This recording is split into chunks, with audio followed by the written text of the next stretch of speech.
ഇതിനു മുമ്പ് ആലിയുടെ വൈഫായിരുന്ന യാവർ മാത്രമായിരുന്നു തനിക്കൊപ്പം ഇങ്ങനെ കളിക്കാറുണ്ടായിരുന്നത്. പക്ഷേ ഇപ്പോൾ അവൾ പോയത് കാരണം ആലിയും ഭയങ്കര ദേഷ്യത്തിലാണ് എന്നൊക്കെ സിഷു ഈ സമയത്ത് പറയുന്നുണ്ട്. അത് കേട്ടുകൊണ്ടാണ് ബിങ്ഷു അങ്ങോട്ടേക്ക് വന്നത്. യാവറെ കൊന്നത് തവോഷിയാണ് എന്ന് അവന് തോന്നുന്നുണ്ടോ എന്ന് ബിങ്ഷു സിഷുവിനോട് ചോദിക്കുന്നു. തവോഷിയല്ല, യാവർ മാത്രമല്ല, അതേപോലെ വേറെ കുറേ ഗ്രാമീണരും വളരെ വിചിത്രമായ രീതിയിൽ കൊല്ലപ്പെട്ടിരുന്നു. അവരെയൊന്നും മര്യാദയ്ക്ക് അടക്കം ചെയ്തിട്ട് പോലുമില്ല. ഒരു വൈക്കോൽ പായയിൽ പൊതിഞ്ഞ് ഇവിടെ അടുത്തൊരു സ്ഥലത്ത് കൊണ്ട് ആ ബോഡികളൊക്കെ കളയുകയാണ് ചെയ്തത് എന്നൊക്കെ സിഷു അവരോട് പറയുന്നുണ്ട്. ആ സ്ഥലം ഒന്ന് കാണിച്ചു തരാൻ അവർ രണ്ടുപേരും കൂടി അവനോട് ആവശ്യപ്പെടുന്നു. അങ്ങനെ അവൻ അവരെ അവിടേക്ക് കൂട്ടിക്കൊണ്ട് പോകുന്നുണ്ട്. ആ സ്ഥലം ശരിക്കും ഒരു ശ്മശാനമാണ്. പക്ഷേ അവിടെ കിടപ്പുണ്ടായിരുന്ന ബോഡികളൊന്നും ശരിക്കും മറവ് ചെയ്തിട്ടില്ല. വെറുതെ പായയിൽ പൊതിഞ്ഞ് അവിടെ കൊണ്ടിട്ടിരിക്കുകയാണ്. സിഷു ആണെങ്കിൽ ഒരു പേടിയുമില്ലാതെ ഇതിൻ്റെ ഇടയിലൂടെയൊക്കെ ഓടി കളിക്കുന്നുണ്ട്. ഷാവോയും ബിങ്ഷുവും ആ ബോഡികളുടെ അടുത്തൊക്കെ പോയി പരിശോധിക്കുന്നുണ്ട്. ബിങ്ഷു അതിലൊന്നിൻ്റെ കണ്ണ് തുറന്ന് നോക്കിയപ്പോൾ ചുവന്ന നിറത്തിലിരിക്കുന്നത് കാണുന്നു. ഇങ്ങനെ ചുവന്ന നിറത്തിലുള്ള കണ്ണുകൾ കണ്ടതിനെ പറ്റി മുമ്പ് ആലി പറഞ്ഞ കാര്യം ബിങ്ഷു ഈ സമയത്ത് ഷാവോയോട് പറയുന്നുണ്ട്. മരിച്ചുപോയവർ തിരികെ എഴുന്നേറ്റ് വരുമോ എന്നൊക്കെ ഷാവോ സംശയം ചോദിക്കുന്നുണ്ട്. ബിങ്ഷുവിനും അതിനെപ്പറ്റി ഉറപ്പില്ല. എന്തായാലും ആ സ്ഥലത്ത് നെഗറ്റീവ് എനർജി വളരെ കൂടുതലാണ്. അതൊന്ന് കുറയ്ക്കുന്നതിന് വേണ്ടിയിട്ട് അവൻ ഒരു മാതൃക ഫോർമേഷൻ അവിടെ ഉണ്ടാക്കുന്നുണ്ട്. അവിടെ അടുത്തെവിടെയെങ്കിലും ഡീമൻസിൻ്റെ സാന്നിധ്യം ഉണ്ടെങ്കിൽ ഈ മാതൃക വലയത്തിലൂടെ അവർക്ക് മനസ്സിലാക്കാൻ സാധിക്കും. പക്ഷേ ആ ഫോർമേഷൻ കംപ്ലീറ്റ് ആയി കഴിഞ്ഞിട്ടും ഡീമൻ ഒന്നും ഉള്ളതായിട്ട് ബിങ്ഷുവിന് സൂചന കിട്ടുന്നില്ല. ഈ സമയത്താണ് അവിടെ ഡെഡ് ബോഡികളായി കിടന്നിരുന്നവരൊക്കെ എഴുന്നേറ്റ് സോംബികളെ പോലെ അവരുടെ അടുത്തേക്ക് വരാൻ തുടങ്ങിയത്. പക്ഷേ ആ വരവ് കണ്ടിട്ട് ബിങ്ഷുവിനും ഷാവോയ്ക്കും പേടി തോന്നുന്നില്ല. മാത്രമല്ല ചിരി വരികയും ചെയ്യുന്നുണ്ട്. കാരണം അതൊന്നും ഒറിജിനൽ സോംബികളല്ല, അവിടെയുള്ള മനുഷ്യർ തന്നെയാണ് എന്ന് അവർക്കിതിനകം മനസ്സിലായി കഴിഞ്ഞിരുന്നു. അവരുടെ കള്ളത്തരം പൊളിക്കുന്നതിന് വേണ്ടിയിട്ട് ഷാവോ തൻ്റെ ഫയർ ടെക്നിക്ക് ചെറുതായിട്ടൊന്ന് യൂസ് ചെയ്യുന്നു. അതിലൊരാളുടെ ഡ്രസ്സിൽ പോയി അങ്ങനെ തീ പിടിക്കുന്നുണ്ട്. എല്ലാവരും കൂടി പേടിച്ച് ഓടിച്ചെന്ന് അണയ്ക്കാൻ തുടങ്ങുന്നു. അത് ശരിക്കും ഗ്രാമത്തലവനായിരുന്നു. കള്ളത്തരം പൊളിഞ്ഞതോടെ എല്ലാവരും കൂടി ബിങ്ഷുവിൻ്റെ മുന്നിൽ നിന്ന് ക്ഷമ ചോദിക്കുന്നുണ്ട്.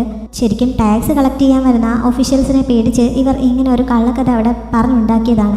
അതിനു വേണ്ടിയിട്ടാണ് ആ ഗ്രാമത്തിൽ ഡീമൻസ് ഉണ്ടാക്കിയതാണ് എന്നുള്ള രീതിയിൽ അവർ പല അടയാളങ്ങളും ഉണ്ടാക്കി വെച്ചിരിക്കുന്നത്. വരുന്ന ഒഫീഷ്യൽസ് ഇതൊക്കെ കണ്ട് പേടിച്ച് പോകുമ്പോൾ അവർക്ക് ടാക്സ് അടയ്ക്കേണ്ടി വരില്ലല്ലോ. അത്രയ്ക്ക് ക്രൂരമായ രീതിയിലാണ് ടാക്സ് തങ്ങളുടെ കയ്യിൽ നിന്ന് കളക്ട് ചെയ്തുകൊണ്ടിരിക്കുന്നത്. തങ്ങൾക്കത് താങ്ങാൻ പറ്റാത്ത അവസ്ഥയാണ്. മറ്റ് നിവൃത്തിയൊന്നും ഇല്ലാത്തത് കൊണ്ടാണ് ഇങ്ങനെ ചെയ്തു പോയത് എന്നൊക്കെ പറഞ്ഞ് അവരെല്ലാവരും കൂടി അവനോട് സോറി പറയുന്നുണ്ട്. മുമ്പ് ജീവിക്കാൻ വേണ്ടി ഇതേപോലെയുള്ള കള്ളത്തരങ്ങൾ തനിക്കും ചെയ്യേണ്ടി വന്നിട്ടുള്ളതിനാൽ അവരോട് ക്ഷമിക്കാൻ ഷാവോ കൂടി റിക്വസ്റ്റ് ചെയ്യുന്നു. അങ്ങനെ ബിങ്ഷു അവരോട് ക്ഷമിക്കുന്നുണ്ട്. മാത്രമല്ല തങ്ങൾ ടാക്സ് കളക്ട് ചെയ്യാൻ വേണ്ടി വന്നവരല്ല, ശരിക്കും ഡീമൻസിനെ അവിടെ നിന്ന് ഇല്ലാണ്ടാക്കുന്നതിന് വേണ്ടി തന്നെ വന്നതാണ്. ഇവർ പറയുന്നത് കേട്ടിട്ട് തവോഷിയും ഒരു കെട്ടുകഥ മാത്രമാണോ എന്ന് ബിങ്ഷു അവരോട് ചോദിക്കുന്നു. പക്ഷേ അങ്ങനെയല്ല, ശരിക്കും ഡീമൻസിനെ കൊണ്ടുള്ള ഒരുപാട് ശല്യം ഗ്രാമത്തിൽ അനുഭവപ്പെടുന്നുണ്ട്. അതിനെ തുരത്താനാണ് എന്ന് പറഞ്ഞ് ഓരോ ഒഫീഷ്യൽസ് ഇവിടെ വരും. പക്ഷേ അവർ ഞങ്ങളെ ക്രൂരമായി ചൂഷണം ചെയ്യുകയാണ് പതിവ്. അതുകൊണ്ടാണ് ഇതൊന്നും വിട്ടു പറയാൻ ഇതുവരെ തയ്യാറാവാതിരുന്നത്. ഇനി അറിയാവുന്നതല്ല പറയാം എന്നൊക്കെ ഗ്രാമത്തലവൻ അവനോട് സമ്മതിക്കുന്നുണ്ട്. അങ്ങനെ തൽക്കാലം എല്ലാവരും തിരികെ പോകാൻ തുടങ്ങുന്നു. ശരിക്കും ഗ്രാമത്തലവൻ പറഞ്ഞിട്ടായിരുന്നു സിഷു ബിങ്ഷുവിനെയും ഷാവോയെയും ഇങ്ങോട്ടേക്ക് കൂട്ടിക്കൊണ്ട് വന്നത്. ഇങ്ങനെ അവരെ അവിടെ എത്തിക്കുകയാണെങ്കിൽ അവൻ്റെ ഒപ്പം ഷട്ടിൽ കളിക്കാൻ കൂടാമെന്ന് അവർ പറഞ്ഞിരുന്നു. അത് വിശ്വസിച്ചാണ് അവൻ ഇതിന് തയ്യാറായത്. അവൻ അതിന് ഷാവോയോട് സോറി പറയുന്നുണ്ട്. അവന് ഈ ഷട്ടിൽ കളിക്കാൻ ഇത്ര ഇഷ്ടമാണോ എന്ന് ഷാവോ അവനോട് ചോദിക്കുന്നുണ്ട്. ആണ് എന്ന് പറഞ്ഞപ്പോൾ അവൻ്റെ ഒപ്പം കളിക്കാമെന്ന് സമ്മതിച്ചുകൊണ്ടാണ് അവൾ തിരികെ പോകുന്നത്. ഇവർ പോയ സമയത്ത് ബിങ്ഷു നേരത്തെ അവിടെ സെറ്റപ്പ് ചെയ്ത ആ ഫോർമേഷനിൽ ഉണ്ടായിരുന്ന കോയിനൊക്കെ തനിയെ അനങ്ങുന്നുണ്ട്. അതായത് അടുത്തെവിടെയോ ഡീമൻ എത്തിയിട്ടുണ്ട് എന്നുള്ളതിൻ്റെ സിഗ്നലാണത്. ശരിക്കും ആ ശ്മശാനത്തിൽ ഉണ്ടായിരുന്ന ഒരു ഡെഡ് ബോഡി ഈ സമയത്ത് കണ്ണു തുറക്കുന്നതും കാണിക്കുന്നുണ്ട്. തവോഷിയെ തങ്ങളാരും ശരിക്കും ഇതുവരെ കണ്ടിട്ടില്ല.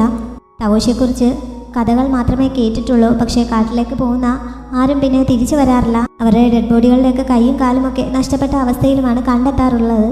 അതുകൊണ്ട് തവോഷിയായിരിക്കും അങ്ങനെയൊക്കെ ചെയ്തതെന്ന് ഞങ്ങൾ വിശ്വസിക്കുകയാണ് ചെയ്യാറ് എന്നൊക്കെ തിരികെ പോകുന്ന കൂട്ടത്തിൽ ഗ്രാമത്തലവൻ ബിങ്ഷുവിനോട് പറയുന്നുണ്ട്. കഴിഞ്ഞ ദിവസം രാത്രി ആ ഗ്രാമത്തിൽ ഒരു ഡീമൻ എത്തിയിരുന്നല്ലോ, അതേ ഡീമൻ ഇപ്പോഴും എത്തുന്നുണ്ട്. ആലിയുടെ വീടിൻ്റെ അടുത്തേക്കാണ് ഇപ്പോഴും അത് എത്തിയത്. ജനാലയിലൂടെ അത് ആലിയെ വാച്ച് ചെയ്യുകയും ചെയ്യുന്നു. ആലി ഈ വരവ് പ്രതീക്ഷിച്ചിരുന്നത് പോലെയായിരുന്നു. അവൻ തക്ക സമയത്ത് അതിൻ്റെ നേരെ ആക്രമണം നടത്തുന്നുണ്ട്. അതോടെ രക്ഷപ്പെടാൻ തുടങ്ങുകയും ചെയ്യുന്നു. അവൻ പിന്നാലെ ഓടുന്നുണ്ട്. ഈ ബഹളം കേട്ട് ബിങ്ഷുവും ബാക്കി ഗ്രാമീണരും അതിന് പിന്നാലെ ഓടുന്നു. സിഷുവിനോട് എവിടെയെങ്കിലും പോയി ഒളിച്ചിരിക്കാൻ പറഞ്ഞിട്ട് ഷാവോയും അവർക്കൊപ്പം ഓടുന്നുണ്ട്. ആലിയുടെ ഒരു അമ്പ് ആ ഡീമനെ ഏൽക്കുന്നുണ്ട്. പക്ഷേ അത് തിരിച്ചാക്രമിക്കാൻ നിൽക്കാതെ മറുവശത്തേക്ക് ഓടുകയാണ് ചെയ്തത്. അങ്ങനെ ഓടുന്ന കൂട്ടത്തിൽ ബിങ്ഷുവും കുറേ ആളുകൾ കൂടി ആ വശത്ത് നിന്ന് വരുന്നു. അങ്ങനെ അത് ശരിക്കും അവരുടെ പിടിയിലാവുന്നുണ്ട്. ഒരാൾ അതിൻ്റെ നേരെ അമ്പ് ചെയ്യാൻ തുടങ്ങുന്നുണ്ടെങ്കിലും ഷാവോ പെട്ടെന്ന് ഫയർ ടെക്നിക്ക് ഉപയോഗിച്ച് അതിന് താഴേക്ക് വീഴുന്നതിനാൽ അതിൻ്റെ ദേഹത്ത് അത് കൊള്ളുന്നില്ല. എല്ലാവരും കൂടി അതിനെ പിടികൂടിയ സ്ഥിതിക്ക് ഇപ്പോൾ തന്നെ കൊല്ലണമെന്ന് പറഞ്ഞ് ബഹളം വെക്കുന്നുണ്ടെങ്കിലും ബിങ്ഷുവും ഷാവോയും അതിന് സമ്മതിക്കുന്നില്ല. തങ്ങൾ തേടി വന്ന തവോഷിയാണ് ശരിക്കും ഇതെങ്കിൽ കുല്ലുന്നറിൻ്റെ ഭാഗം എവിടെയാണെന്ന് അവർക്ക് അറിയണമല്ലോ. അതുകൊണ്ടാണ് അവർ അതിനെ പ്രൊട്ടക്റ്റ് ചെയ്യാൻ ശ്രമിക്കുന്നത്. പക്ഷേ ഗ്രാമീണർ തങ്ങളുടെ കൂട്ടത്തിൽ ഒരുപാട് പേരെ ഇത് കൊന്നിട്ടുണ്ട്. അതുകൊണ്ട് ഇപ്പോൾ തന്നെ അതിനെ കൊല്ലണമെന്ന് പറഞ്ഞ് ബഹളം വയ്ക്കുന്നു. ആലിയാണ് തൻ്റെ വൈഫിനെ കൊന്നതിന് പ്രതികാരമായിട്ട് അതിനെ കൊല്ലണമെന്ന് പറഞ്ഞ് കൂടുതൽ ബഹളം ഉണ്ടാക്കിക്കൊണ്ട് നിൽക്കുന്നത്. അവരെ സമാധാനിപ്പിക്കാൻ ഷാവോയ്ക്കും ബിങ്ഷുവിനും നന്നായി പാടുപെടേണ്ടി വരുന്നുണ്ട്. അവസാനം ബിങ്ഷു തൻ്റെ ഫെയ്യുഗാർഡ് എന്ന അധികാരം ഉപയോഗിച്ചാണ് തൽക്കാലം ഗ്രാമത്തലവനെ കൊണ്ട് ഇതിനെക്കുറിച്ച് നന്നായി അന്വേഷിച്ച ശേഷം മാത്രം ഒരു തീരുമാനം എടുക്കാമെന്ന് സമ്മതിപ്പിച്ചത്. ആ ഡീമനെ ഒരു മുറിയിലാക്കിയിട്ട് ഷാവോയും ബിങ്ഷുവും അതിൻ്റെ അടുത്തുണ്ട്. അതിന് ആലിയുടെ ഒരു അമ്പേറ്റിരുന്നല്ലോ, അത് വലിച്ച് പുറത്തെടുക്കാനുള്ള ശ്രമത്തിലാണ് ഷാവോ. അതിനെ പറഞ്ഞ് മനസ്സിലാക്കിയിട്ട് അവൾ പതുക്കെ അത് വലിച്ചൂരുന്നു. ഈ സമയത്ത് അത് ഒന്ന് അലറുന്നുണ്ട്. ആ ശബ്ദം കേട്ട് പുറത്ത് കാവൽ നിൽപ്പുണ്ടായിരുന്ന അലി അകത്തേക്ക് ചാടിക്കയറി വരുന്നുണ്ട്. പക്ഷെ കുഴപ്പമൊന്നുമില്ല എന്ന് പറഞ്ഞ് അവർ അവനെ സമാധാനിച്ച് വീണ്ടും പുറത്തേക്ക് അയച്ചിട്ട് കഥ അടയ്ക്കുന്നു. ഷാവോ മുറിവിൽ മരുന്ന് വെക്കാൻ ആ കോട്ട് മാറ്റുന്നതിനെ പറ്റി പറയുന്നുണ്ടെങ്കിലും അതിന് ആ ഡീമൻ സമ്മതിക്കുന്നില്ല. അവസാനം അത് ധരിച്ചുകൊണ്ട് തന്നെ അവൾ ആ മുറിവിൽ മരുന്ന് വെച്ച് കൊടുക്കുന്നുണ്ട്. അതിന് അവളെ പറയുന്നതൊക്കെ മനസ്സിലാവുന്നുണ്ടെന്ന് മനസ്സിലായപ്പോൾ ബിങ്ഷു അടുത്ത് വന്നിട്ട് ഈ മനുഷ്യരൊക്കെ കൊന്നത് നീയാണോ എന്ന് അവൻ ചോദിക്കുന്നു. പക്ഷെ അതിന് ആ ഡീമൻ ഉത്തരം പറയുന്നില്ല. അപ്പോഴാണ് നീ ഇങ്ങനെ പതിവായി ഈ ഗ്രാമത്തിലേക്ക് വരുന്നത് എന്തെങ്കിലും അന്വേഷിച്ചാണോ എന്ന് ബിങ്ഷു ചോദിച്ചത്. അവൻ പറയുന്നത് ശരിയാണ് എന്നുള്ള രീതിയിൽ ഡീമൻ അവനെ ഒന്ന് നോക്കുന്നു. പക്ഷേ അതിനെപ്പറ്റി കൂടുതലൊന്നും പറയുന്നില്ല. എന്നാലും താൻ കെസ് ചെയ്തത് ശരിയാണ് എന്ന് ബിങ്ഷുവിന് മനസ്സിലാവുന്നുണ്ട്. ബിങ്ഷു പുറത്തേക്ക് ഇറങ്ങിപ്പോയി ആലിയുടെ കയ്യിൽ നിന്ന് യാവറുടെ ഒരു കർച്ചീഫ് വാങ്ങിക്കൊണ്ട് വന്ന് ഈ ഡീമനെ കാണിച്ചിട്ട് ഇത് നിനക്ക് പരിചയമുണ്ടോ, ഇത് ആലിയുടെ വൈഫിൻ്റെതാണ് എന്ന് പറയുന്നുണ്ട്. ഉടനെ ഈ ഡീമൻ ഭയങ്കരമായിട്ട് ബഹളം വയ്ക്കുന്നു. അതോടെ ആലി വീണ്ടും അകത്തേക്ക് ഇടിച്ചേറി വന്നിട്ട് ശരിക്കും ഇവൻ തന്നെയാണ് എൻ്റെ ഭാര്യയെ കൊന്നത്, എനിക്കിപ്പോൾ ഇവനെ കൊല്ലണം എന്ന് പറഞ്ഞ് ബഹളം ഉണ്ടാക്കാൻ തുടങ്ങുന്നു. ഈ സമയത്ത് ആ ഗ്രാമത്തിൽ തന്നെ മറ്റൊരു ഭാഗത്ത് മറ്റൊരു സംഭവം നടക്കുന്നുണ്ട്. നേരത്തെ ആ ശ്മശാനത്തിൽ കണ്ട ശരിക്കുള്ള ഡെഡ് ബോഡികളെല്ലാം സോംബികളായി മാറിയിട്ട് ഈ ഗ്രാമത്തിലുള്ള കുറേ ആൾക്കാരെ അറ്റാക്ക് ചെയ്യാൻ തുടങ്ങിയിരുന്നു. ആളുകളൊക്കെ പേടിച്ച് ഇറങ്ങി ഓടുന്നുണ്ട്. ഗ്രാമത്തലവനൊക്കെ ഉണ്ടായിരുന്ന ഭാഗത്തും ഈ ആക്രമണം നടക്കുന്നു. ശരിക്കും മരിച്ചവർ തിരികെ വന്നതുകൊണ്ട് അയാൾ ആകെ അമ്പരക്കുന്നു. എല്ലാവരും പറ്റാവുന്ന പോലെയൊക്കെ റെസിസ്റ്റ് ചെയ്യുകയും ഓടി രക്ഷപ്പെടുകയും ഒക്കെ ആണ്. ഈ ബഹളമൊക്കെ കേട്ടുകൊണ്ട് ബിങ്ഷുവിൻ്റെ അടുത്ത് നിൽപ്പുണ്ടായിരുന്ന ഗ്രാമീണരും അങ്ങോട്ടേക്ക് ഓടുന്നു. പക്ഷെ ആലിക്ക് പോകാൻ മനസ്സുണ്ടായിരുന്നില്ല. അവന് തൻ്റെ ഭാര്യയെ കൊന്ന ഈ ഡീമനോട് പ്രതികാരം ചെയ്യുന്നതായിരുന്നു പ്രധാനം. ഈ ബഹളം കേട്ടുകൊണ്ട് ബിങ്ഷു അവിടേക്ക് പോകാൻ തുടങ്ങുന്നുണ്ട്. ആലിയെയും കൂട്ടിന് വിളിക്കുന്നു. അവൻ്റെ കയ്യിലുള്ള ആയുധം തനിക്കൊന്ന് തരാനും ആവശ്യപ്പെടുന്നുണ്ട്. പക്ഷെ ആലി അതിനൊന്നും തയ്യാറാവുന്നില്ല. ഇനി ഇവിടെ ഏത് ടീമിന് വന്നാലും എനിക്കതൊന്നും പ്രശ്നമല്ല, എൻ്റെ വിഷയം ഈ തവോഷിയെ കൊല്ലുന്നതാണ്, അതുകൊണ്ട് ഞാൻ ഇങ്ങോട്ട് വരില്ല എന്ന് ആലി പറയുന്നു. തവോഷി എന്തായാലും രക്ഷപ്പെടില്ല, ഞാനിവിടെ കാവലിരുന്നോളാം, പോയിട്ട് വരാൻ പറഞ്ഞ് ഷാവോ നിർബന്ധിച്ചപ്പോഴാണ് അവൻ ബിങ്ഷുവിനൊപ്പം പോകാൻ തയ്യാറായത്. ബിങ്ഷുവും ആലിയും കൂടി ആ സോംബികളെല്ലാം കൊല്ലുന്നുണ്ട്. ടിഷു അവിടെ ഒരിടത്ത് ഒളിച്ചിരിപ്പുണ്ടായിരുന്നു. അവൻ്റെ അടുത്തേക്കും ഒരു സോംബി എത്തുന്നു. അങ്ങനെ അവൻ പേടിച്ച് അവിടെ നിന്ന് പുറത്തേക്ക് ഇറങ്ങി ഓടുന്നുണ്ട്. ഷാവോയുടെ പേരും വിളിച്ചുകൊണ്ടാണ് അവൻ ഓടുന്നത്. ഷാവോ ഈ ബഹളം കേൾക്കുന്നുണ്ട്. അങ്ങനെ അവൾ പുറത്തേക്ക് ഇറങ്ങി ചെല്ലുന്നു. ശിശുവിന് പിന്നാലെ ഉണ്ടായിരുന്ന സോംബിയെ അവൾ കൊല്ലുന്നുണ്ട്. പക്ഷേ അപ്പോഴേക്കും എതിർവശത്തു നിന്ന് വേറൊരെണ്ണം അവളുടെ അടുത്തേക്ക് വരുന്നു. ഈ സമയത്ത് അകത്ത് ചങ്ങലയിൽ ബന്ധിച്ചിരിക്കുകയായിരുന്ന ആ ഡീമൻ പുറത്തേക്ക് ചാടി വന്ന് അതിനെ കൊന്ന് അവരെ പ്രൊട്ടക്റ്റ് ചെയ്യുന്നുണ്ട്. എന്നിട്ട് സ്നേഹത്തോടെ ശിശുവിനെ തലോടാനായി കൈ ഉയർത്തുകയും ചെയ്യുന്നു. പക്ഷേ അപ്പോഴേക്കും ആലി ഇതിനെ അമ്പെയ്യാൻ ശ്രമിച്ചുകൊണ്ട് അങ്ങോട്ടേക്ക് എത്തുന്നതിനാൽ അത് വേഗം അവിടെ നിന്ന് ഓടി രക്ഷപ്പെട്ടു പോകുന്നുണ്ട്. അതിനെ പിടികൂടിയിട്ടും കൊല്ലാൻ സമ്മതിക്കാതെ ഷാവോ അതിനെ രക്ഷപ്പെടാൻ അനുവദിച്ചു എന്ന് പറഞ്ഞ് ആലി അവളെ കുറ്റപ്പെടുത്തുന്നു. ഞാൻ അതിനെ രക്ഷപ്പെടാൻ സമ്മതിച്ചതല്ല, അതിനെ കൊല്ലേണ്ട കാര്യം എന്താണ്, അതിവിടെ ആരെയും ഉപദ്രവിച്ചിട്ടില്ല, ഞങ്ങളെ ഇപ്പോൾ രക്ഷിക്കുകയാണ് ചെയ്തത്, പിന്നെ എന്തിനാണ് അതിനെ കൊല്ലുന്നതെന്ന് ചോദിച്ച് ഷാവോ തർക്കിക്കുന്നുണ്ട്. ആ പൂട്ടിയിട്ടിരുന്ന ചങ്ങലയൊക്കെ പൊട്ടിച്ചുകൊണ്ടാണല്ലോ അത് ചാടി അങ്ങോട്ടേക്ക് വീണത്. അതേപോലെ ആ സോംബിയെ കൊല്ലുകയും ചെയ്തു. ഇത്രയ്ക്ക് ശേഷിയുള്ള അത് ആരെയും ഉപദ്രവിക്കുന്നില്ല എന്നാണോ നീ പറയുന്നതെന്ന് ചോദിച്ച് ആലി പിന്നെയും അവളുമായിട്ട് തർക്കിക്കുന്നുണ്ട്. ഇത്രയ്ക്ക് ശക്തിയുള്ള അത് ശരിക്കും നിങ്ങൾക്ക് നേരെ ഒരു ആക്രമണം നടത്തിയാൽ നിങ്ങളൊക്കെ ബാക്കി ഉണ്ടാകുമെന്ന് തോന്നുന്നുണ്ടോ? അപ്പോൾ പിന്നെ അത് അതിൻ്റെ ശക്തി മനഃപൂർവ്വം ഉപയോഗിക്കാത്തതല്ലേ? ഇപ്പോൾ തന്നെ ഒരു ശക്തി പ്രയോഗിച്ചത് ഞങ്ങളെ രക്ഷിക്കുന്നതിന് വേണ്ടിയിട്ടാണ്, അതുകൊണ്ട് അതിന് ദുരുദ്ദേശമുണ്ട് എന്ന് എനിക്ക് തോന്നുന്നില്ല എന്ന് പറഞ്ഞ് ഷാവോയും വീണ്ടും തർക്കിക്കുകയാണ്. ആലിക്ക് പക്ഷേ അതൊന്നും കേൾക്കാനുള്ള ക്ഷമയുണ്ടായിരുന്നില്ല. തവോഷിയെ പിടികൂടാനായി പോവുകയാണെന്ന് പറഞ്ഞ് അവൻ പോകാൻ തുടങ്ങുന്നു. ആരൊക്കെ തനിക്കൊപ്പം വരാൻ തയ്യാറുണ്ട് എന്ന് ചോദിക്കുന്നുണ്ട്. പക്ഷേ അന്നത്തെ സിറ്റുവേഷനിൽ ഇനി കാട്ടിലേക്ക് പോകുന്നത് ശരിയല്ല, മാത്രമല്ല ഷാവോ പറയുന്നതിൽ കാര്യമുണ്ടെന്നാണ് തോന്നുന്നതെന്ന് പറഞ്ഞ് ഗ്രാമത്തലവൻ അവനെ പിന്തിരിപ്പിക്കാൻ ശ്രമിക്കുന്നു. പക്ഷെ ആലി അതൊന്നും കേൾക്കാൻ തയ്യാറാവാതെ ബിങ്ഷുവിൻ്റെ കയ്യിലിരിപ്പുണ്ടായിരുന്ന അവൻ്റെ വാൾ കൂടി വാങ്ങിച്ച് തനിച്ച് തവോഷി അന്വേഷിച്ച് പുറപ്പെടുന്നു. ഇന്നത്തെ സംഭവത്തിൽ തനിക്കും ഉത്തരവാദിത്തമുണ്ട്, അതുകൊണ്ട് താൻ കൂടി അവൻ്റെ സഹായത്തിന് പോകാമെന്ന് പറഞ്ഞ് ബിങ്ഷുവും അവൻ്റെ പിന്നാലെ പോകാൻ തുടങ്ങുന്നുണ്ടെങ്കിലും ഇപ്പോഴത്തെ സാഹചര്യത്തിൽ സോംബികൾ ഇനിയും വന്നാൽ തങ്ങളുടെ പ്രൊട്ടക്ഷന് ആരുമില്ലാത്തതുകൊണ്ട് അവൻ അവിടെ തന്നെ നിൽക്കണമെന്ന് ഗ്രാമത്തലവൻ അവനോട് പറയുന്നു. അങ്ങനെ ബിങ്ഷു പോകുന്നില്ല. ആലി തനിച്ചാണ് തവോഷി അന്വേഷിച്ച് പോയിരിക്കുന്നത്. ഗ്രാമത്തലവൻ പറയുന്നതിൽ കാര്യമുണ്ട് എന്ന് ഷാവോയും പറയുന്നു. അതുകൊണ്ട് ബിങ്ഷുവിനോട് അവിടെ സ്റ്റേ ചെയ്യാൻ പറഞ്ഞിട്ട് അവൾ ആലി അന്വേഷിച്ച് പോകുന്നുണ്ട്. ബിങ്ഷു അവളെ തടയാൻ ശ്രമിക്കുന്നുണ്ടെങ്കിലും കുഴപ്പമില്ല എന്ന് പറഞ്ഞ് സമാധാനിപ്പിച്ച് അവൾ ആലി പോയ വഴിയിലൂടെ പോകുന്നു.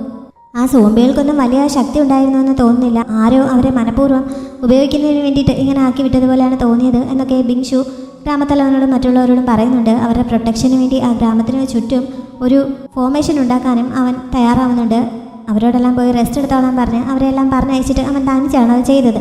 അടുത്ത ദിവസം രാവിലെയാണ് അവനത് കംപ്ലീറ്റ് ചെയ്ത് തിരികെ പോകാൻ തുടങ്ങുന്നത്. ഈ സമയത്ത് അവൻ്റെ ഫെയ്യു ഗാർഡ്സിലെ കുറേ സൈനികരും അവൻ്റെ അസിസ്റ്റൻറ്റും കൂടി അങ്ങോട്ടേക്ക് എത്തുന്നുണ്ട്. ബിങ്ഷുവിനെ അവിടെ വെച്ച് കാണുമെന്ന് അവർ ഒരിക്കലും പ്രതീക്ഷിച്ചിരുന്നതല്ല. അവൻ ഡ്രീം ദേവതയുടെ അടുത്തേക്ക് പോയി അവിടെ തീർന്നാണോ എന്നായിരുന്നു അസിസ്റ്റൻ്റ് വിചാരിച്ചിരുന്നത്. അതുകൊണ്ട് ഇപ്പോൾ ബിങ്ഷുവിൻ്റെ റോൾ അയാൾ ഏറ്റെടുത്തിരിക്കുകയാണ്. ഇങ്ങനെ അവനെ അവിടെ വെച്ച് കണ്ടത് അയാൾക്ക് ശരിക്കും ഷോക്കായിരുന്നു. ബിങ്ഷുവിനെ ഇവരെ കണ്ടപ്പോൾ ഒരു സഹായത്തിന് ആളിനെ കിട്ടിയതുപോലെയാണ് തോന്നിയത്. പക്ഷേ അല്പസമയത്തിനുള്ളിൽ തന്നെ അത് വെറുതെയാണ് എന്ന് അവന് മനസ്സിലാവുന്നു. ആ ഫെയ്യു ഗാർഡ്സ് ഒന്നും ഇപ്പോൾ അവൻ പറയുന്നത് അനുസരിക്കാതെ അവൻ്റെ അസിസ്റ്റൻറ്റിൻ്റെ ഓർഡറിനനുസരിച്ചാണ് നിൽക്കുന്നതെന്ന് അല്പസമയത്തിനുള്ളിൽ തന്നെ ബിങ്ഷുവിന് മനസ്സിലാവുന്നുണ്ട്. എന്തായാലും ബിങ്ഷു തൽക്കാലം അത്ര കാര്യമാക്കാതെ അവരോട് അകത്തേക്ക് വരാൻ പറയുന്നുണ്ട്. ഇവർ അകത്തേക്ക് കയറി വാളൊക്കെ ഊരി ഒരു ആക്രമണത്തിന് തയ്യാറെടുക്കുന്ന പോലെ നിൽക്കുന്നുണ്ട്. അതുകൊണ്ട് പേടിച്ച് പാവം ഗ്രാമീണർ അവരുടെ മുന്നിൽ മുട്ടുകുത്തിയിരുന്ന് വിറയ്ക്കാൻ തുടങ്ങുന്നു. ബിങ്ഷുവിന് ഇതൊന്നും കണ്ടിട്ട് തീരെ ഇഷ്ടപ്പെടുന്നില്ല. അവൻ മുന്നിൽ ഇരിപ്പുണ്ടായിരുന്ന ഒരാളിനെ പിടിച്ച് എഴുന്നേൽപ്പിച്ച് തൻ്റെ കൂടെയുള്ള അസിസ്റ്റൻറ്റിനെയും ബാക്കിയുള്ളവരെയും വഴക്ക് പറഞ്ഞിട്ട് വാൾ അകത്ത് വയ്ക്കാൻ പറയുന്നുണ്ട്. ഇവരൊക്കെ പാവപ്പെട്ട ഗ്രാമീണരാണ്, ഇവരെ ഉപദ്രവിക്കേണ്ട യാതൊരു കാര്യവുമില്ല, ഇവരെ പ്രൊട്ടക്റ്റ് ചെയ്യുകയാണ് നമ്മുടെ ഉത്തരവാദിത്തം എന്നൊക്കെ അവൻ അവരോട് പറയുകയും ചെയ്യുന്നു. ബിങ്ഷുവിൻ്റെ അസിസ്റ്റൻറ്റിന് ഇതൊന്നും അത്ര ഇഷ്ടപ്പെടുന്നില്ല. അവനിങ്ങനെ ഇവിടെ നല്ല വില ചമയേണ്ട കാര്യമുണ്ടോ? കൊട്ടാരത്തിലായിരുന്നെങ്കിൽ ഇതൊക്കെ കാണാൻ അവിടെ ഒഫീഷ്യൽസ് ഉണ്ടായിരുന്നു എന്നെങ്കിലും പറയാമായിരുന്നു. അവരുടെ കയ്യിൽ നിന്ന് പ്രമോഷനോ അങ്ങനെയുള്ള കാര്യങ്ങൾ എന്തെങ്കിലും കിട്ടുമായിരുന്നു. ഇതിപ്പോൾ ഇവിടെ ആരെ കാണിക്കാനാണ് ഇവനിങ്ങനെ പെർഫോം ചെയ്യുന്നതെന്ന് അയാൾ പച്ചയ്ക്ക് ചോദിക്കുന്നുണ്ട്. ബിങ്ഷുവിന് ദേഷ്യം വന്നിട്ട് അവൻ്റെ നിയന്ത്രണം വിട്ട് പോകുന്നുണ്ട്. എന്നാലും സ്വയം കൺട്രോൾ ചെയ്തിട്ട്, നീ പറയുന്ന കൊട്ടാരവും അവിടുത്തെ കോർട്ടുമൊക്കെ ഈ പാവങ്ങൾ കഷ്ടപ്പെടുന്നതുകൊണ്ടാണ് ഇന്നത്തെ രീതിയിൽ നിലനിന്ന് പോകുന്നത്. ഇവരുടെ ടാക്സ് കൊണ്ടാണ് അവിടെയുള്ളവർ സുഖമായി കഴിയുന്നത്. ഇവരില്ലെങ്കിൽ ആ കൊട്ടാരമൊന്നും ഉണ്ടാവില്ല. അതുകൊണ്ട് ഇവരെ പ്രൊട്ടക്റ്റ് ചെയ്യേണ്ടത് നമ്മുടെ കടമയാണ് എന്ന് പറയുന്നുണ്ട്. മാത്രമല്ല ബാക്കിയുള്ള സൈനികരോടായിട്ട് ആ ഗ്രാമത്തിന് ചുറ്റും ഡീമൻസിനെതിരായിട്ടുള്ള പ്രൊട്ടക്ഷൻ റെഡിയാക്കാനും ഏതെങ്കിലും ഡീമൻസിൻ്റെ ആക്രമണം ഉണ്ടാവുകയാണെങ്കിൽ ഗ്രാമത്തിലുള്ള ഓരോരുത്തരെയും പ്രൊട്ടക്റ്റ് ചെയ്യേണ്ടത് അവരുടെ ഉത്തരവാദിത്തമാണ് എന്ന് പറഞ്ഞേൽപ്പിക്കുകയും ചെയ്യുന്നുണ്ട് അവൻ. എല്ലാവരും അവൻ്റെ ഓർഡർ അനുസരിച്ച് ആ പ്രൊട്ടക്ഷൻ തയ്യാറാക്കാനായി പോകുന്നു. ബാക്കി എല്ലാവരും അങ്ങോട്ടും ഇങ്ങോട്ടും പോയി കഴിഞ്ഞപ്പോൾ ടാനർ എവിടെയെന്ന് ബിങ്ഷുവിൻ്റെ അസിസ്റ്റൻറ്റ് അവനോട് ചോദിക്കുന്നു. ഉറക്കത്തിൽ പോലും മുമ്പ് ടാനർ അവൻ്റെ ഒപ്പം ഉണ്ടായിരുന്നതാണല്ലോ. ഇപ്പോൾ അവൾ കൂടെ ഇല്ലാത്തതിൻ്റെ അർത്ഥം എന്താണ്? അവന് ശരിക്കും ഇമ്മോർട്ടലിനെ കാണാൻ പറ്റിയോ? യൂലി സ്പ്രിംഗ് എവിടെയാണെന്ന് കണ്ടെത്താൻ സാധിച്ചോ എന്നൊക്കെ അയാൾ ചോദിക്കുന്നുണ്ട്. ബിങ്ഷു മറുപടിയൊന്നും പറയാതെ നിന്നപ്പോൾ അവൻ ശരിക്കും യൂലി സ്പ്രിംഗ് കണ്ടെത്തി കാണുമായിരിക്കും അല്ലേ, രാജാവിന് ഇതറിയുമ്പോൾ ശരിക്കും സന്തോഷമാവും എന്നൊക്കെ പറഞ്ഞ് ബിങ്ഷുവിനെ പുകഴ്ത്തുന്നത് പോലെ അയാൾ സംസാരിക്കാൻ തുടങ്ങുന്നു. സഹിയിട്ട് ഞാൻ യൂലി സ്പ്രിംഗ് കണ്ടെത്തിയില്ല എന്ന് ബിങ്ഷു പറയുന്നുണ്ട്. പക്ഷേ ഇവിടെ അടുത്തായിട്ട് ഒരു വലിയ ഡീമനുണ്ട്, അതിനെ പിടികൂടുകയാണെങ്കിൽ കുറച്ച് പാരിതോഷികങ്ങൾ കിട്ടുമായിരിക്കും, അത് ഞാൻ നിങ്ങൾക്കെല്ലാം വീതിച്ചു തരാമെന്ന് പറഞ്ഞിട്ട് അവൻ മുന്നോട്ട് പോകാൻ തുടങ്ങുന്നു. അസിസ്റ്റൻറ്റ് അവനെ അങ്ങനെ വിടാൻ ഉദ്ദേശമുണ്ടായിരുന്നില്ല. ഈ ഡീമനെ പിടിക്കുക അല്ല രാജാവിൻ്റെ ശരിക്കുള്ള ഉദ്ദേശമെന്ന് അങ്ങേക്കും അറിയാമല്ലോ.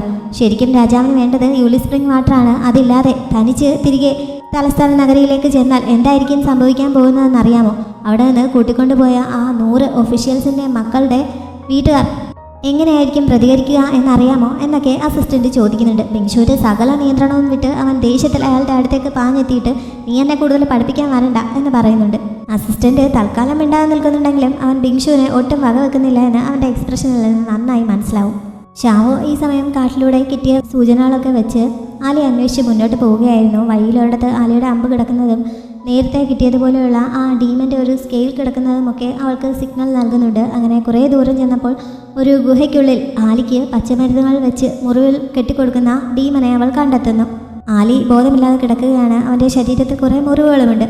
അതാണ് ഈ ഡീമൻ ശുശ്രൂഷിച്ചുകൊണ്ടിരിക്കുന്നത്.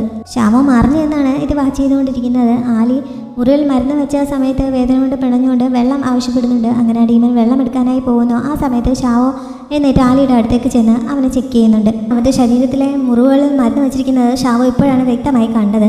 അവൻ കിടക്കുന്നതിൻ്റെ അടിയിലായിട്ട് എന്തോ ഇരിക്കുന്നത് കണ്ട് ഷാവോ അവിടെ പരിശോധിക്കുന്നു.